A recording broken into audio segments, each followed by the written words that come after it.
to know Danny back in the day. You haven't missed a beat. Very good, very good.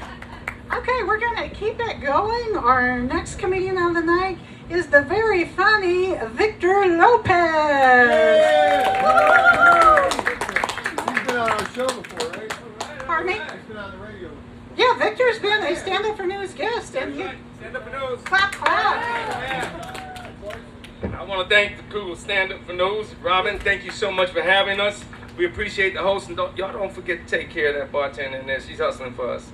Anyway, my name's Vic Lopez, and I was born in the capital of Puerto Rico. That's right, the Bronx, New York. Thank you very much.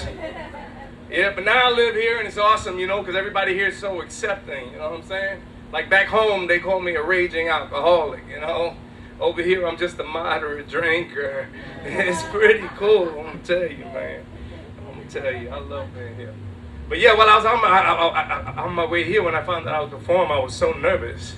Seriously, I felt like Ghislaine Maxwell at a PTA meeting. It was bad, it was bad. Speaking about Jeffrey Epstein, so Jeffrey Epstein, he died, of course, and he went to heaven, believe it or not. God looks at him, he says, "What are you doing here?" Jeffrey Epstein says, "I know people." So what do you mean you know people? You know, the orange guy. And God looks at him, he says, "All right, listen, I'm going to give you a break.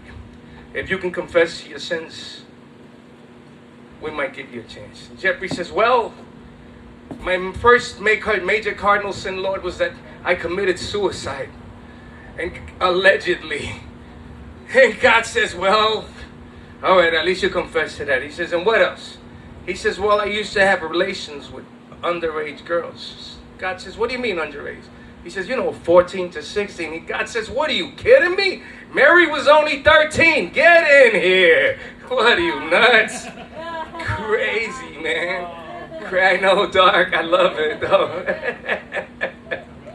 So yeah, man, the other day, I get a phone call, and it's my buddy Carlos.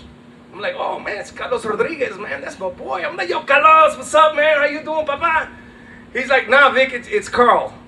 I said, "Who?" He said, "It's Carl Rogers." I said, "What do you mean, Carl Rogers?" It's like, "I just got my citizenship, bro. I got my name changed and everything. It's not Carlos Rodriguez." I'm like, "Carlos, you nuts?" He says, "It's Carl, Vic." I said, okay, bro, calm down. He was like, "Listen, I just wanted to call you over because we're celebrating. We're having a party to celebrate the citizenship and stuff like that, and you've always been to the family." I says, "Hell yeah, bro, I'm there, man. I'm thinking carnitas and frijoles and all that stuff, right?" And I get over there, and he's got a brand new house. It's beautiful. I'm like, "Carlo, what you do, bro? You came up." He said, "The day I got my citizenship, I joined ICE, bro. $50,000 bonus." What, are you kidding me? I was like, "Oh, man." I was like, "Where's Maria?" He was like, "Vic, it's Mary. Mary Rogers, okay?"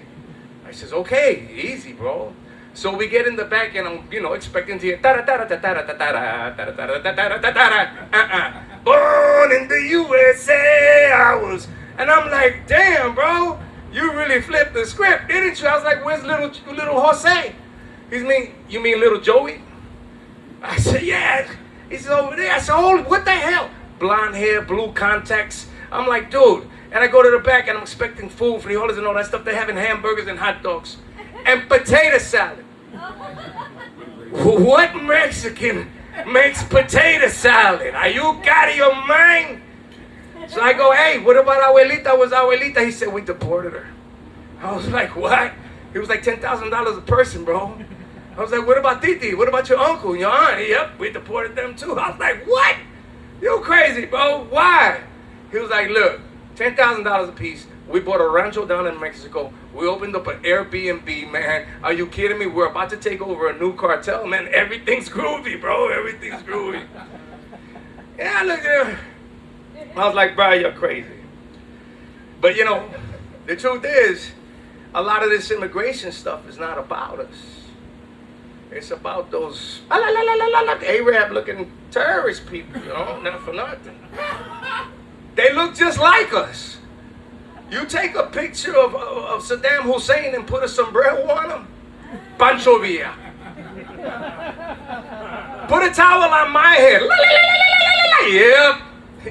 Yeah. But you know how you can tell us apart, when we're coming across the border? We carry kilos of cocaine. They carry kilos of C4. Who do you want to party with? I'm just asking. I'm just asking, man. And then you ask them, you say, hey, you gotta, the Border Patrol agents, they should ask them, hey, you know anybody that, in your family, do you have anybody named Jesus? Do you know anybody named Jesus? If they say no, get the fuck out of here. What, are you kidding me? You're out of here. Actually, on my way here today, I'm driving up, and the cops, they go to pull me over. I'm like, Jesus Christ, I'm hungry. I pull into Taco Bell, the drive-thru, and the cop's like, whoop, whoop, you can't do that, sir. And I was like, I'm already in here, man. You're going to give me a ticket, bro. Here, just take my card. I'm going to eat. Because it might be my last meal, because my cousin had borrowed the car the week before, and you never know what they going to find in there. Just saying, man. So he comes, he gives me, I give him my stuff, and he goes back to the car. I get my order. Boom, he gives me the ticket. I give him a coffee and a churro. He says, what the hell's that? I said, the closest you're going to get to a donut around here, brother. Get out of your mind. Nuts, man. Nuts. So yeah, I'm recently celebrating an anniversary.